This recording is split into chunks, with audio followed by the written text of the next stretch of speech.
Little ব্রাশের reading এর sports প্যানেলে আপনাদেরকে স্বাগতম। ইন্ডিয়ান প্রিমিয়ার লিগ আইপিএল 2025 নবম ম্যাচে মুখোমুখি মুম্বাই ইন্ডিয়ান্স বনাম গুজরাট টাইটান্স। প্রথম ম্যাচে হাড্ডাহাড্ডি লড়ে হারের পর এবার দ্বিতীয় ম্যাচটা সহজেই জিতল গুজরাট টাইটান্স। মুম্বাই ইন্ডিয়ান্সকে 36 রানে হারিয়ে জয়ের খাতা খুলল তারা। অন্যদিকে মুম্বাই ইন্ডিয়ান্স প্রথম দুই ম্যাচ হেরে ব্যাকফুটে চলে গেছে এবং নিজেদের লড়াইটা আরও কঠিন করে তুলল। এই ম্যাচে কোনো বিভাগেই মুম্বাই গুজরাটকে ছাপিয়ে যেতে পারেনি।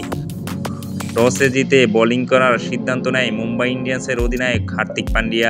গুজরাট টাইটান্স শুরুতেই নেমে দ্রুত রান শুরু করে। সাই সুদর্শন এবং শুভমান গিল দুটো রান গতিতে তুলতে থাকে।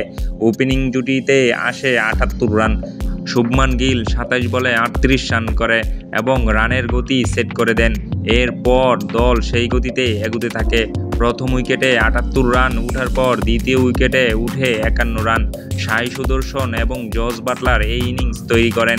129 রানে 2 উইকেট হারিয়ে একটা সময় গুজরাট চালকের আসনে ছিল।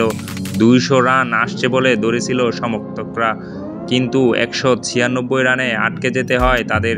ওপেনে সাই সুদর্শন 63 রানে ফেরেন।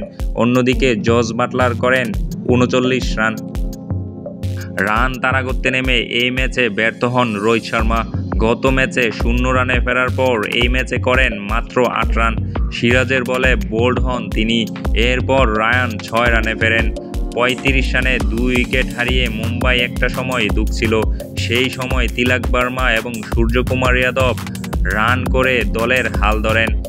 তিলক বর্মা 39 রানে ফেরার পর হাল ধরেন সূর্য।